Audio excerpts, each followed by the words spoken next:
صدق الله مولانا العلي العظيم وصدق وبلغ رسوله النبي الكريم ونحن على ذلك من الشاهدين الشاكرين والحمد لله رب العالمين.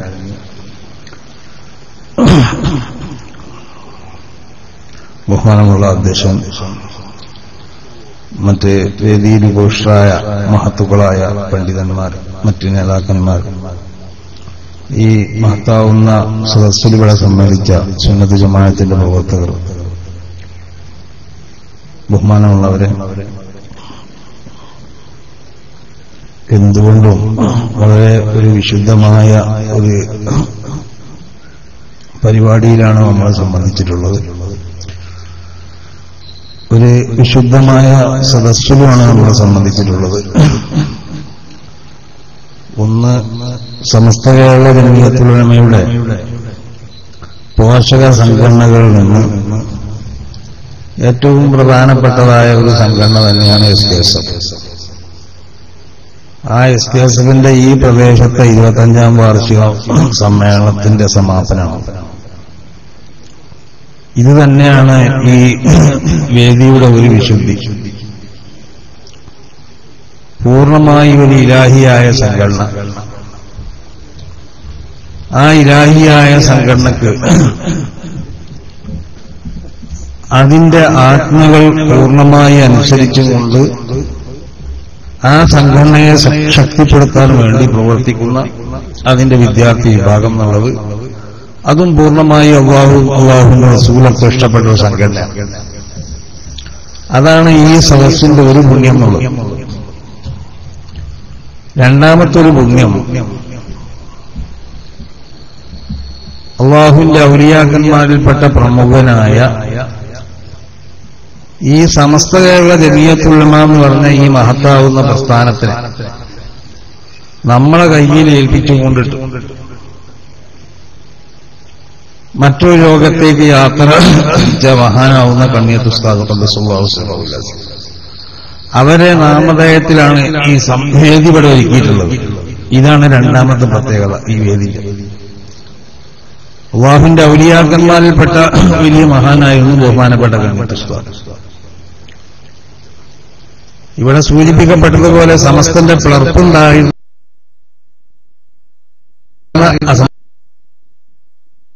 സമസ്തയിൽ നിന്ന്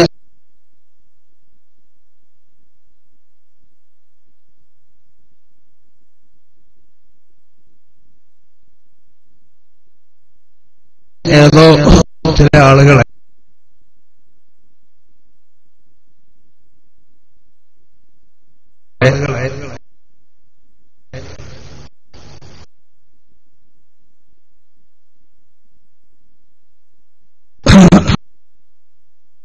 അവര് അവിടെ പറ്റാത്തവരാണെന്ന് തോന്നിയപ്പോൾ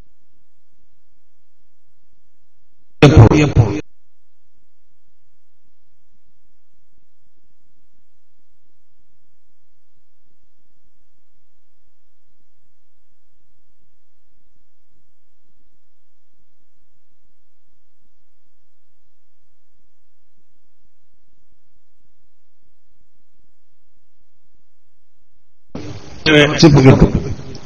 ആ സമയത്ത് സമസ്ത കേരള ജംഇയ്യത്തുൽ ഉലമക്ക് നേതൃത്വം കൊടുത്തിരുന്ന മഹാനാണ് ബഹുമാനപ്പെട്ട കണ്ണിയത്ത് ഉസ്താദ്. അവര് ഈ സംഘടന വളരെ വിശുദ്ധമാക്കിക്കൊണ്ടിട്ട് ഇതിലുള്ളതായ എന്തെല്ലാം കീടങ്ങളുണ്ടോ ആ കീടങ്ങളൊക്കെ നീക്കി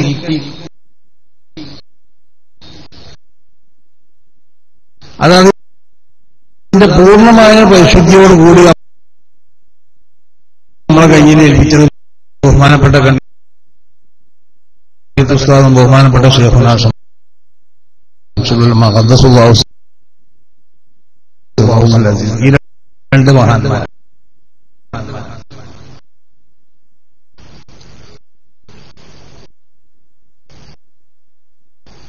അതിൽപ്പെട്ട ബഹുമാനപ്പെട്ട കണ്ണിയത്ത് ഉസ്താദിന്റെ പേരിലാണ്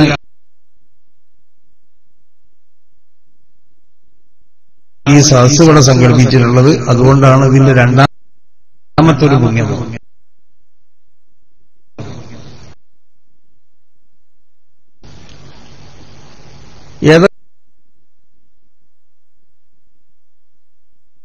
ഏതായാലും വളരെ പുണ്യമായ ഈ സദസ്സ്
അസ്സലാമു അലൈക്കും വറഹ്മത്തുള്ളാഹി വബറകാത്തു.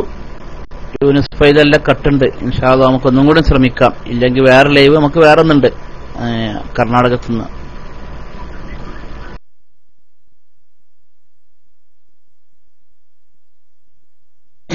തൊപ്പിട്ട് തലീകിട്ട് എത്തിയതുകൊണ്ടൊന്നും പണ്ഡിതനാവൂല. അതൊക്കെ വേഷമാണ്. അത് വേഷമാണോ? പണ്ഡിതന്മാർക്ക് ചില വേഷങ്ങളൊക്കെ ഉണ്ട്. ആ വേഷത്തോടു കൂടി തന്നെയാണ് പണ്ഡിതൻ പ്രബോധനത്തിന് വരേണ്ടത്. അതല്ലാത്ത നിലക്ക് പ്രബോധനം നടത്തിയാൽ ചിലപ്പോൾ പ്രബോധനത്തിനൊക്കെ അതിന് വേണ്ടതായ ഒരു ഉദ്ദേശിക്കപ്പെടുന്ന ഫലം ജനങ്ങളിൽ നിന്ന് ചിലപ്പോൾ ഉണ്ടായില്ല എന്ന് വരും. മഹാനാവുന്ന യൂസുഫ് ബിൻ അബ്ദുസ്സലാം തങ്ങൾ വലിയ പണ്ഡിതനായി. അവര് സുൽത്താനുൽ ഫുഖഹ എന്നുള്ള പേരിലൊക്കെ അറിയപ്പെട്ടു. പക്ഷെ അവര് സാധാരണ അവർക്ക് ഉള്ള ഒരു വേഷവിധാനം ഉണ്ടായിരുന്നു. അതൊക്കെ ഇട്ടിട്ടാണ് മൂപ്പര് എപ്പോഴും ദഅവത്തിലേക്കോ അല്ലെങ്കിൽ ജനങ്ങളെ പ്രബോധനം ചെയ്യാനൊക്കെ അവരെ മുന്നിൽ അവര് പ്രത്യക്ഷപ്പെടാറ്. ഒരവസരം സാധാരണ മൂപ്പര് ധരിക്കുന്നതായ ത്വയ്ലസാൻ എന്ന് പറയുന്നതായ ഒരു തലന്റെ മേലെ തലീകെട്ടിന്റെ മേലിട്ടിട്ട് ഇങ്ങനെ കൗത്തുകൂടി വലിച്ചുവിടുന്ന ഒരു വസ്ത്രം, അത് ഉപയോഗിക്കാതെ മൂപ്പര് പ്രസംഗിക്കാൻ വേണ്ടി വന്നപ്പോൾ ജനങ്ങള് അവരെ പ്രസംഗത്തിന് അത്ര വേണ്ടമാരുള്ളതായ ഒരു ഗാംഭീര്യം അല്ലെങ്കിൽ അത്രമാത്രം ഒരു ഗൗരവം അതിന് നൽകിയില്ല. അപ്പൊ മൂപ്പർക്ക് തോന്നി എന്താ ഒരു തകരാറ് എനിക്ക് സംഭവിച്ചിട്ടുണ്ടല്ലോ.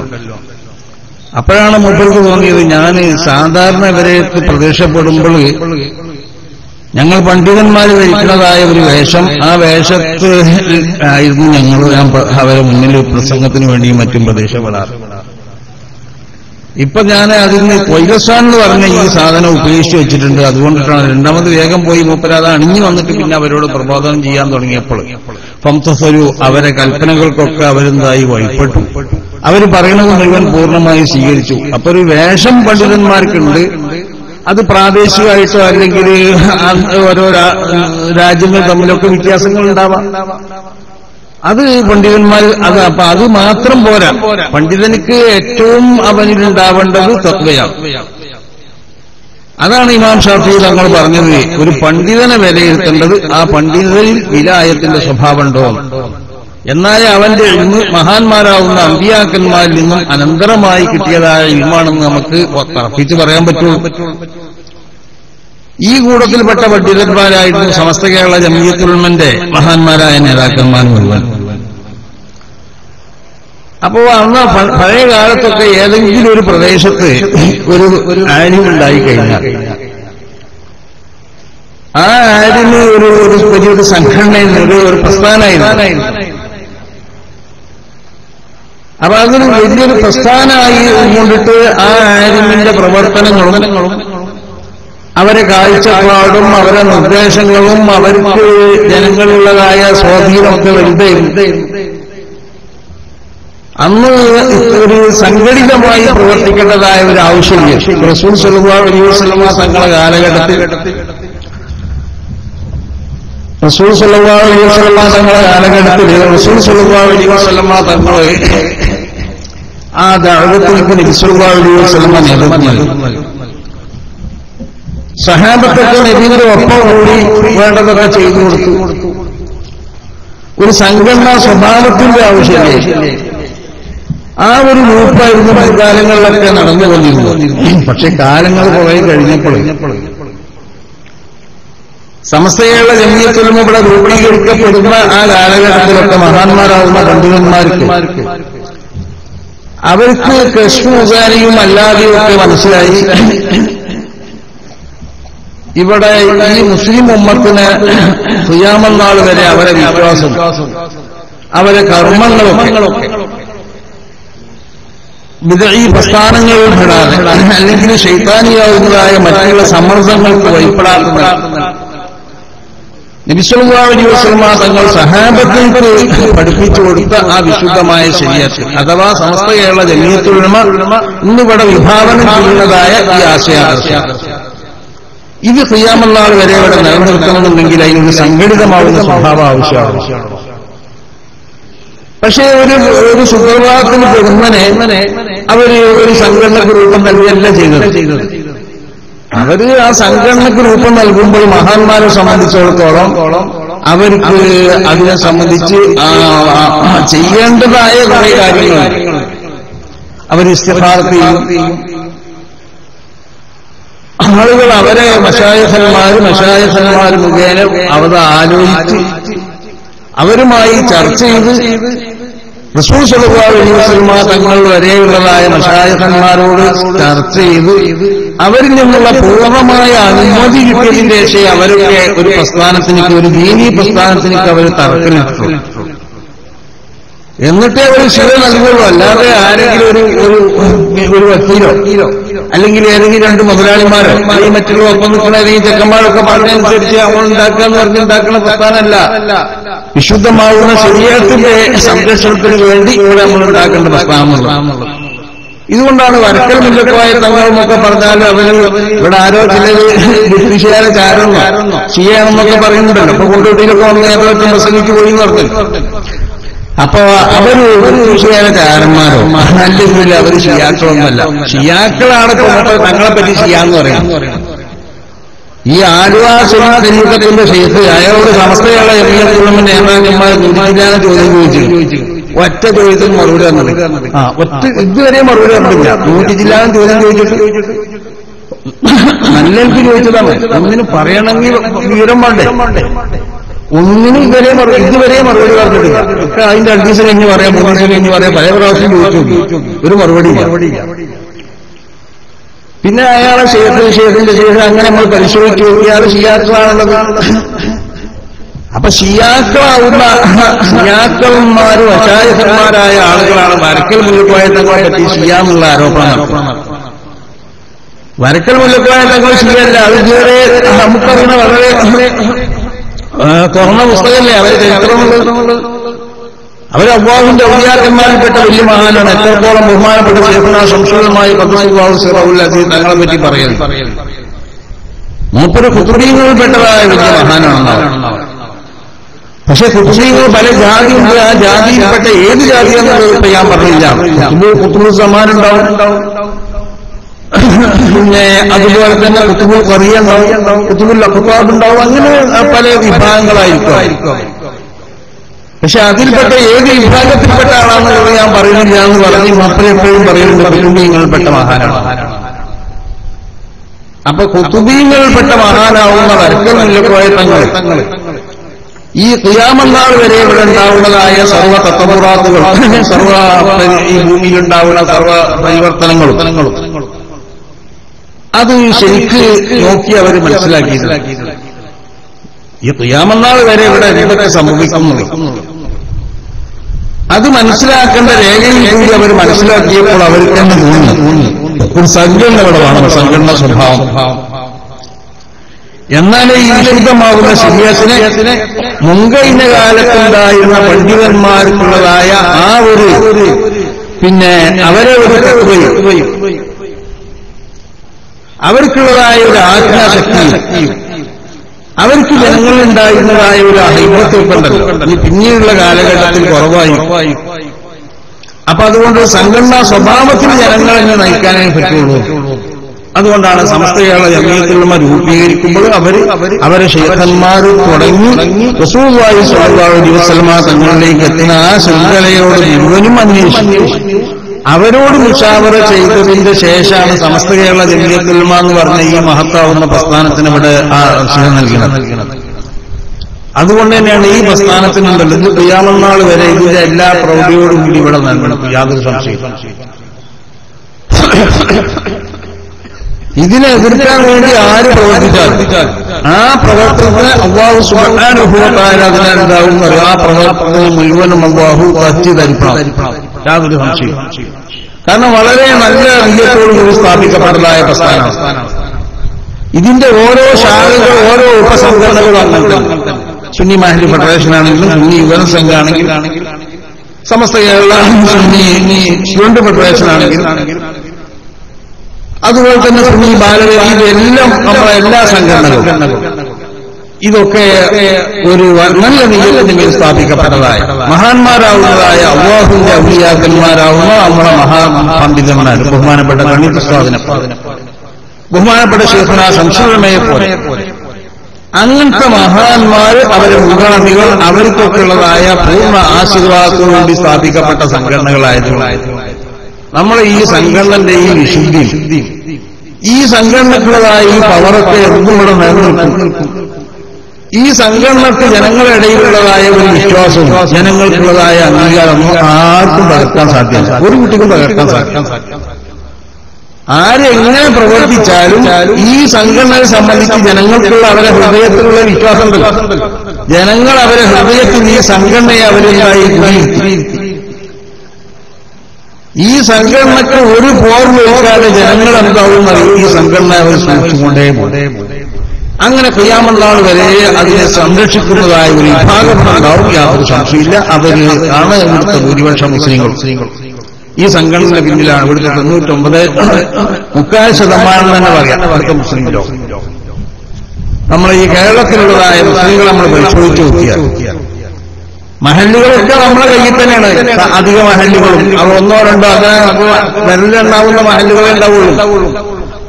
അല്ലെങ്കിൽ പുതുതായി രണ്ടാമത് ഉണ്ടാക്കിയ പള്ളിനോട് അനുബന്ധിച്ചുകൊണ്ട് ഏതെങ്കിലും നാട്ടിൽ നിന്ന് കൊടുന്നുണ്ടാക്കിയ കമ്മിറ്റി ആവുന്ന 4-5 ആളുകൾ കൂടിയ മഹല്ലുകളല്ലാതെ അടിസ്ഥാനപരമായി ഉണ്ടായ ഇവിടുത്തെ മഹല്ലുകളൊന്നും അവർ ആർക്കും കൈവെക്കാൻ സാധിച്ചിട്ടില്ല. കാരണം എന്താ? അതന്നെയാണ് ഈ പ്രസ്ഥാനത്തിന്റെ ഇതിന്റെ പവർ ഗുണം എന്നൊക്കെ പറയും. അപ്പൊ അതുകൊണ്ട് ഈ പ്രസ്ഥാനം സമസ്ത കേരള ജമിയത്തുൽ ഉലമ എന്ന് പറഞ്ഞ ഈ പ്രസ്ഥാനത്തിന്റെ പിന്നിൽ അടിയുറച്ചു നിൽക്കുക. ഇതിന്റെ മഹാന്മാരാവുന്നതായ പണ്ഡിതന്മാർ അവർക്ക് ഭൗതികമാവുന്ന ഒരു താല്പര്യം അവർക്ക് ഭൗതികമാവുന്ന താല്പര്യത്തിന് വേണ്ടി രൂപീകരിക്കപ്പെട്ടതുമല്ല ഈ പ്രസ്ഥാനം. മുസ്ലിം ഉമ്മത്തിന്റെ വിശ്വാസം അത് തകരാറാണ്. അവർക്കുള്ള പ്രവർത്തനങ്ങൾ അത് ഈ ഇസ്ലാമിന്റെ ചട്ടക്കൂട്ടിൽ നിന്നും നബി സല്ലല്ലാഹു അലൈഹി വസല്ലം തങ്ങൾ പഠിപ്പിച്ചതായ ഈ ദീനിന്റെ സ്വഭാവം അത് ഖിയാമത്ത് നാൾ വരെ അതിനുവേണ്ടി പ്രവർത്തിക്കുന്ന ഏക സംഘടനയാണ് സമസ്ത കേരള ജമിയത്തുൽ ഉലമ. അതുകൊണ്ടാണ് അവിടെ പല കള്ളത്തെളിവത്തുകളും വന്നു. നമുക്കൊക്കെയുള്ള തകരാറെന്ന് പറഞ്ഞാൽ ഏതെങ്കിലും ഒരിക്കലും ശൈഖുനോ അല്ലെങ്കിൽ വലിയെന്നൊക്കെ പറഞ്ഞ് പ്രവേശപ്പെട്ടാൽ അവരിൽ നിന്ന് ചിലപ്പോൾ ചില വല്ല അത്ഭുതങ്ങളൊക്കെ കാണും, അല്ലെങ്കിൽ വരാൻ പോണ ചില സംഗതികളോ കഴിഞ്ഞതൊക്കെ പറയും. ഈ വരാൻ പോകേണ്ടത് പറയാ കഴിഞ്ഞത് പറയാന്നൊക്കെ പറഞ്ഞുകൊണ്ടിട്ട് ആള് വലിയാവില്ല. അങ്ങനെ നമ്മൾ മനസ്സിലാക്കിയത്. ഇവിടെ ഇപ്പൊ കണക്ക് വെക്കുന്ന ആളുകളുണ്ട്. ഈ അസ്മാദിന്റെ കണക്കൊക്കെ നമുക്ക് പറഞ്ഞവന്റെ ഓനും ചിലവൊക്കെ പറയുമല്ലോ, എന്റെ പൊരന്റെ അപ്പുറത്ത് ഒരു കുയ്യുണ്ട്, അല്ലെങ്കിൽ അവിടെ അപ്പുറത്ത് 4 ഒരു മൂച്ചുണ്ട്, അത് അവിടുന്ന് വെട്ടിപ്പോണം, അല്ലെങ്കിൽ ആ തെക്കേ ഭാഗത്തേക്കുള്ള ജനാല അവിടുന്ന് മാറ്റണം എന്നൊക്കെ പറഞ്ഞാൽ ഇപ്പം വലിയായിട്ട് പറയല്ലോ. അത് അവന്റെ കണക്ക് അവനെ സഹായിക്കും. അതൊരു ഇരുമാണ്, ഒരു അറിവാണ്. നമ്മളതിനെ എതിർക്കണില്ല. തീർച്ചമാത്രത്തിൽ എന്ന് പറഞ്ഞാൽ ഒരു ഇരുമാണ്. അത് അതിന്റെ യഥാർത്ഥ രൂപത്തിൽ അറിയണവൻ ചെയ്താൽ അത് ക്ഷണിക്കുകയൊക്കെ ചെയ്യും. ഈ അറിയാത്തവൻ ചെയ്താലും ചിലപ്പോൾ പഠിക്കും. കാരണം അള്ളാഹുവിന്റെ ചികിത്സക്കിന്റെ മാർഗം അങ്ങനെ എനിക്ക് ഇറാക്കി കൊടുക്കും. അപ്പൊ ഏതെങ്കിലും ഏതും പോയി എന്തെങ്കിലും ചെയ്താൽ സുഖാവും. ഓ 10 ആളോട് പറയും സുഖമായിരിക്കുന്നു. അപ്പൊ 10 ആളെ പിന്നെയാളുണ്ടോ അതിനുള്ള എത്തുന്നുള്ളൂ. അങ്ങനെ അത് നീണ്ടു പോകും. അതെന്തോ ആവട്ടെ. പക്ഷേ അവർക്ക് അവരെ ഒരു കണക്ക് അതൊരു ഇൽമാണ്. ആ ഇൽമിന്റെ അടിസ്ഥാനത്തിലുള്ള ചില കണക്കുകളും കാര്യങ്ങളൊക്കെ ഉണ്ട്. അത് തിരിച്ചു പറഞ്ഞാൽ ചിലപ്പോൾ അവൻ പറയുന്നതൊക്കെ ചിലതൊക്കെ ഒരു 75% അനുഭവം ശരിയായിരിക്കും, ഉള്ളതായിരിക്കും. 25% ചിലപ്പോൾ പോകുവാവാം, ശരിയായിക്കോളൊന്നുമില്ല. ഇതുകൊണ്ട് ഇവൻ ഒരിക്കലും ഇങ്ങനെ പറയാൻ പറ്റും. ഒരു കണക്ക് നോക്കുന്ന ആള്, അല്ലെങ്കിൽ ഇപ്പോൾ ഒരു ജോത്സ്യന്റെ അടുത്ത് പോയി ഒക്കെ ജോത്സ്യന്റെ അടുത്ത് അവനക്ക് അതിന്റെ നക്ഷത്രങ്ങളും മറ്റുള്ള ശൈത്താനിയാവുന്ന മറ്റുള്ളതായ അതിന്റെ ആവശ്യമുള്ളതൊക്കെ നോക്കിയിട്ടുണ്ടാക്കിയ ഒരു പ്രത്യേകമാവുന്ന ഒരു ഇൽമിന്റെ അടിസ്ഥാനത്തിലായിരിക്കും അവനായി ചെയ്യുന്നത്. അങ്ങനെ അവൻ കണക്ക് നോക്കി പറഞ്ഞാൽ ചിലപ്പോൾ അവൻ ചില ആളുകൾ പറഞ്ഞ് ചിലത് പറയുന്നതൊക്കെ ഇത് ചിലത് ശരിയുണ്ടാവും, ചിലത് തെറ്റുണ്ടാവും. എന്നാൽ ഈ തെറ്റുള്ളത് ഈ മൈനസ് പോയിന്റുകൾ നമ്മൾ നോക്കൂല. നമ്മളതിലുള്ള പ്ലസ് പോയിന്റ് മാത്രം അത് പറഞ്ഞല്ലോ ഇത് പറഞ്ഞല്ലോ ഇതൊക്കെ ശരിയാണല്ലോ, എന്നാ മറ്റത് പറഞ്ഞല്ലോ മറ്റേത് പറഞ്ഞല്ലോ ഇതൊക്കെ തെറ്റാണെന്നുള്ളത് അപ്പൊ നമ്മളെ തനിക്ക് വരികയില്ല. അത് വരാൻ ശൈത്താനായിക്കൂല. ഇതുകൊണ്ട് ഇവർക്ക് വല്ല വിപരീതോ അല്ലെങ്കിൽ വല്ല വിരായത്തോ ഇവനക്ക് കൽപ്പിക്കാൻ പറ്റും. ശൈത്താനെ സേവിച്ച ആളുകൾ പലതും പറയും. ഇപ്പൊ ഇബ്നു സയ്യാദ് എന്ന് പറഞ്ഞ ഒരു ചെറുക്കൻ യഹൂദികൾ പ്രത്യക്ഷപ്പെട്ടു. റസൂൽ സല്ലല്ലാഹു അലൈഹി വസല്ലം തങ്ങളോട് സഹാബത്ത് എന്ന് പറഞ്ഞു, ഇങ്ങനെ ഒരുത്തനുണ്ട്, ഇവൻ പല അത്ഭുതങ്ങൾ കാണിക്കുന്നുണ്ട്, പല അത്ഭുതങ്ങൾ പറയുന്നുണ്ട്, വരാൻ പോണത് പറയുന്നുണ്ട്, കഴിഞ്ഞു പോയത് പറയുന്നു എന്നൊക്കെ പറഞ്ഞു. അപ്പൊ റസൂൽ സഹാബത്തിനെ കൂട്ടിപ്പോയി, ഇവനൊന്നും നമുക്കൊന്ന് കാണണമല്ലോ, എന്താ ഇവന്റെ സ്ഥിതി ഒന്ന് അന്വേഷിക്കണം. തങ്ങളും സഹാബത്തിൽ ചെന്നപ്പോ ഇവന് ഒരുപാട് ശബ്ദങ്ങൾ ഇങ്ങനെ പുറപ്പെടുവിക്കുന്നുണ്ട്. അപ്പൊ നബി ഇങ്ങനെ ഒരു ഈത്തപ്പന മരത്തിന്റെ അപ്പുറത്ത് ഇങ്ങനെ ഒളിച്ചൊന്നിങ്ങനെ കേട്ടു. നബിന്റെ ഒപ്പം സഹാബത്തുണ്ട്. അപ്പോ ഇവന്റെ ഉമ്മ റസൂലുള്ളാഹിയും സഹാബത്തിനെ കണ്ടു. ഇവന്റെ ഉമ്മ ഉടൻ തന്നെ വിളിച്ചു പറഞ്ഞു, യാ സ്വാഹു മുഹമ്മദും വസുഹാബുഹു, എടോ മോനെ മുഹമ്മദ് വസുഹാബും വന്നിട്ടുണ്ടല്ലോ. അപ്പോ ആ നിർത്തി അവന്റെ വാക്ക്. നിർത്തിയപ്പോൾ റസൂൽ സല്ലല്ലാഹു അലൈഹി വസല്ലം തങ്ങൾ അവന്റെ എത്തി എന്ന് അവനോട് ചോദിച്ചു. ആദ്യം റസൂലുള്ളാഹി സ്വല്ലല്ലാഹു അലൈഹി വസല്ലം തങ്ങൾ ഇങ്ങനെ കാണി, എന്നിട്ട് പറഞ്ഞു, ഇന്നീ ഖബഅതു ലക ഖബഅൻ, എടോ നിനക്കൊരു സംഗതി ഞാൻ ഇവിടെ മറച്ചു കൊണ്ടുവന്നിട്ടുണ്ട്, ഇതിന്റെ ഉള്ളിലുള്ള എന്താണെന്ന് ശരിക്കും പറയുകയാ നോക്കട്ടെ എന്ന് പറഞ്ഞു. അപ്പൊ ഇവൻ എന്താക്കിയെന്ന് അറിയാതെ പറയാൻ മുഴുവനും കഴിഞ്ഞില്ല. നബി എഴുതിക്കൊടുന്നത് മുഴുവനും പറയാൻ കഴിഞ്ഞില്ല. ശരിയായ നിലക്ക് അല്ലാഹുവിൽ നിന്നുള്ളതായ ഒരു പ്രത്യേക സഹായത്തോടുകൂടി ഒരു വിലായത്തിന്റെ സ്വഭാവത്തിലാണെങ്കിൽ ഇവനിത് പറയാൻ ഇതിവന് പറയാൻ കഴിയില്ല. ഇവൻ ഇന്നമാഹുവ ദുഖ് എന്ന് പറഞ്ഞവിടെ. അതിന് ശേഷം റസൂൽ അവനോട് ചോദിച്ചു, കൈഫ യഅതീകൽ അംർ, ഇവരെ അത്ഭുതങ്ങൾ കാണിക്കുന്നത്, പല മറഞ്ഞ കാര്യങ്ങൾ പറയുന്നത്, രാമ്പോണത് പറയുന്നത്, കഴിഞ്ഞു പോയതൊക്കെ പറയുന്നുണ്ടല്ലോ. അങ്ങനെ പറയുമ്പോൾ ഈ കാര്യങ്ങളൊക്കെ നിനക്ക് എങ്ങനെയാണ് കിട്ടുന്നത്, ഇത് വേറെ സ്വഭാവം എന്താണെന്ന്. അപ്പൊ ഇവൻ റസൂലുള്ളാഹിനോട് പറഞ്ഞു, യഅതീനി സാദിസൻ വഖാദിബ, ആ സംഗതി ചിലത് ഞാൻ പറഞ്ഞത് ശരിയാവും, ചിലത് കൊള്ളുവാവും. അപ്പൊ റസൂലുള്ളാഹി പറഞ്ഞു, അത് പുല്ലിത്താലിക്കെല്ലാം, എടോ നിന്റെ കാര്യം മോശമാണ്. കാരണം എന്തുകൊണ്ട്? ചിലത് ശരിയാവുക, ചിലത് എന്താവുക, തെറ്റാവുക. അപ്പൊ ശൈത്താനാണ് വിവരങ്ങൾ നിനക്ക് കൊണ്ടുവരുന്നത്. ശൈത്താൻ കൊണ്ടുവരും. ശൈത്താൻ ചില വിവരങ്ങൾ ശേഖരിച്ചുകൊണ്ട് ശൈത്താന്റെ ലോകത്ത് അങ്ങനത്തെ ചില പ്രവർത്തനങ്ങൾ നടക്കും. അപ്പൊ ശൈത്താനെ സേവിച്ചതായ ആളുകൾക്ക് എന്താവുന്നല്ലോ, അവനോട് ബന്ധപ്പെട്ട ചില ആളുകൾക്ക് മുൻപ് ഇവിടെ ചോറ്റൂർ ശേഖന്മാരും അനൂർ ശേഖന്മാരും അവരെ ശരീരത്തിൽ ചേരാൻ നിന്നാൽ ഒരു പാലോ കാപ്പോ എന്താ കൊടുക്കണം, അത് കുടിച്ചാൽ പിന്നെ അതിന് പോരാൻ കഴിയും. കാരണം അതൊരു ശൈത്താനിയാവുന്നതായ ഒരു സേവയാണ്. അത് സേവയാണെന്ന് ചെയ്യണമെന്നുണ്ടെങ്കിൽ ചിലപ്പോൾ നമുക്ക് സാധാരണക്കാർക്ക് തിരിയില്ല. അത് മഹാന്മാരാവുന്ന അല്ലാഹുവിന്റെ ഔലിയാക്കന്മാരെ മുന്നിലോ അല്ലെങ്കിൽ മഹാന്മാരാവുന്നതായ അല്ലാഹുവിന്റെ അമ്പിയാക്കന്മാരെ മുന്നിലോ അവനെ കൊണ്ടുവരണം. ഇപ്പൊ മഹാനാവുന്ന ഇന്ന് അറബി തങ്ങളുടെ കാലഘട്ടത്തിൽ ഒരുത്തൻ ഇങ്ങനെ ആകാശത്തിലൂടെ അവൻ പ്രത്യേകമാവുന്ന ജിയാവുകളൊക്കെ കഴിച്ച് അവൻ ആകാശത്തിൽ ഇങ്ങനെ ഒന്നുമില്ലാതെ ഹവയിൽ ഇങ്ങനെ പറക്കുക. അപ്പൊ ഇബ്നു അറബി തങ്ങളോട് മൂപ്പര് മുരീദന്മാരും മറ്റൊക്കെ കണ്ടില്ല, വലിയ അത്ഭുതം കാട്ടി. മൂപ്പര് പറഞ്ഞു, അങ്ങനെയാണോ ഞാനും പറഞ്ഞുതരാം. അപ്പൊ ഇവര് ചോദിച്ചു, അങ്ങനെ പറഞ്ഞാൽ അതുകൊണ്ടിപ്പോ അവൻ മോശക്കാരനാണെന്ന് വരില്ലല്ലോ, നിങ്ങളും പറഞ്ഞു അവനും പറഞ്ഞു, അപ്പൊ നിങ്ങളെ മാതിരിയുള്ള ഒരാളാണെന്നല്ലേ വരുള്ളൂ.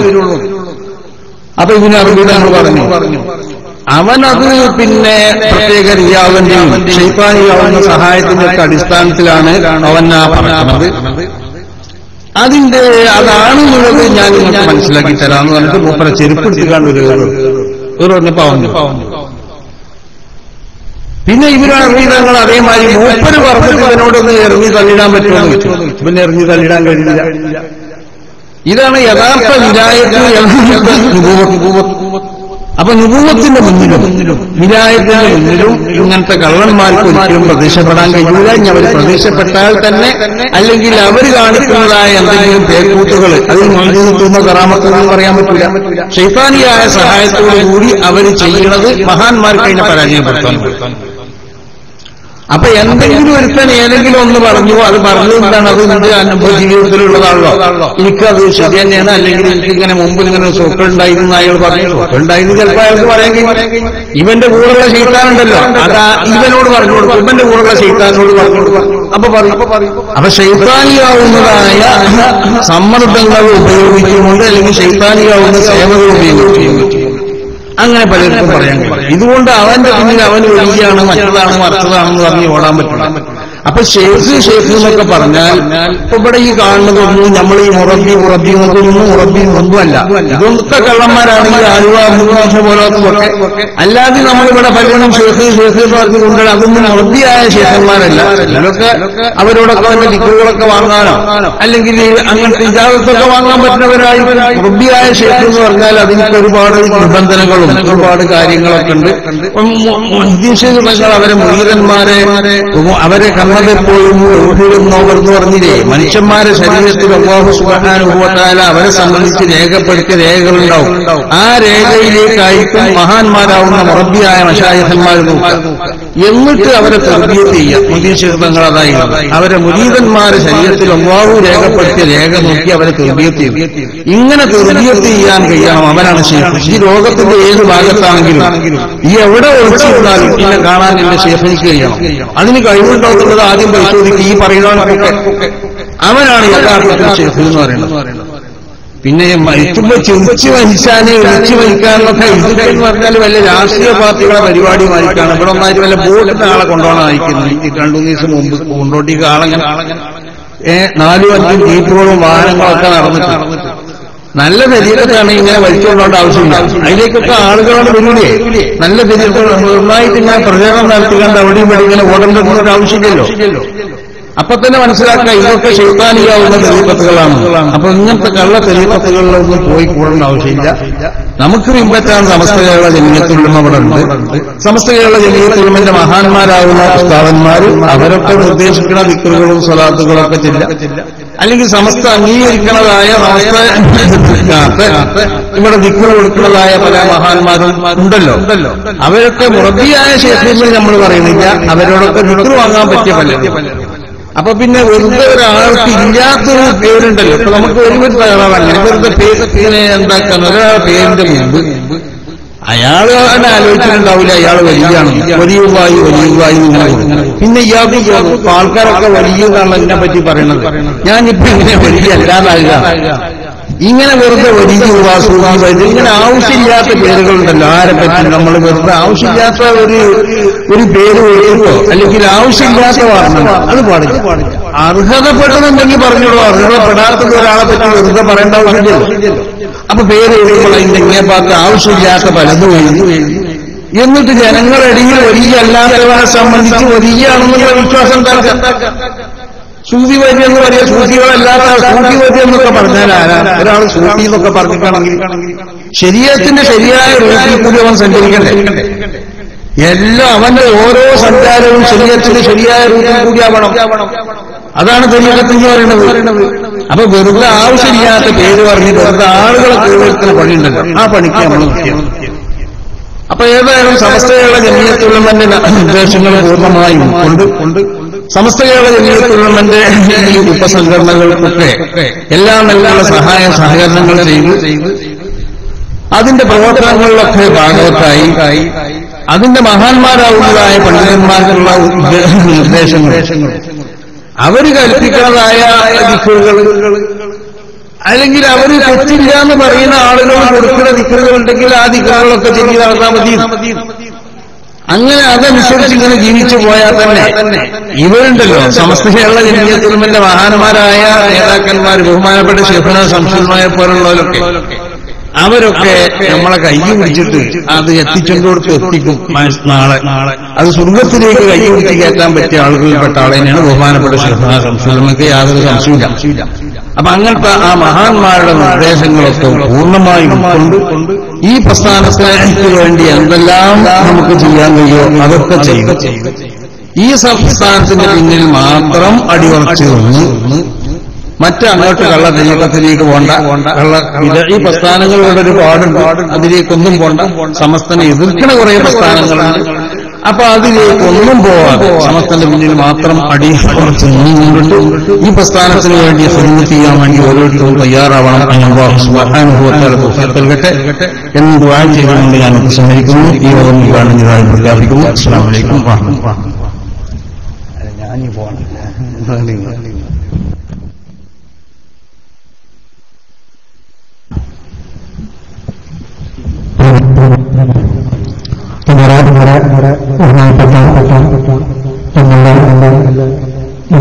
സാഹിബ് ഇവിടെത്തിയിട്ടുണ്ട്.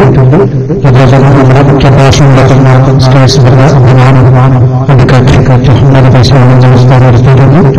അവർക്കൊക്കെ പരിപാടികൾക്ക് സ്വാഗതം ചെയ്യാൻ വീണ്ടും ചടങ്ങുകൾ ശേഷം പ്രസംഗിക്കും. അത് മാത്രമല്ല 25ാം വാർഷികമാണ് പ്രൊജക്ട് ഇതിനെ പാലക്കാട് ശേഖരങ്ങൾ പ്രഖ്യാപിച്ച രോഗികളോടുള്ള സഹായം മരുന്നിന്റെ ചെലവിലേക്ക് 4000 ഒരു പരിധി കൊടുക്കാൻ എന്നിരുന്നാലും 1500 രൂപയുടെ മാസത്തിൽ 25 രോഗികൾക്ക് 1000 കീഴായിക്കൊണ്ട് കൊടുക്കുന്ന ഒരു പദ്ധതിയാണ് ഞങ്ങൾ ഉദ്ദേശിക്കുന്നത്. ഇൻഷാ അല്ലാഹ് ഇപ്പോൾ ഉദ്ദേശിക്കുന്നത് ഈ മെയ് മുതൽ അടുത്ത മെയ് വരെ. കാരണം ഭാരിച്ചിരുന്നതായിട്ടാണ് ഏറ്റെടുക്കുന്നത്. ഇൻഷാ അല്ലാഹ് അവരെ ഈ നാട്ടിൽ രോഗികൾ ഇല്ലാതിരിക്കട്ടെ, കഷ്ടപ്പെട്ട രോഗികളുള്ളവർത്തോളം കാലം കൊടുക്കാൻ ഞങ്ങൾക്ക് അല്ലാഹു തൗഫീഖ് നൽകുമാറാവട്ടെ.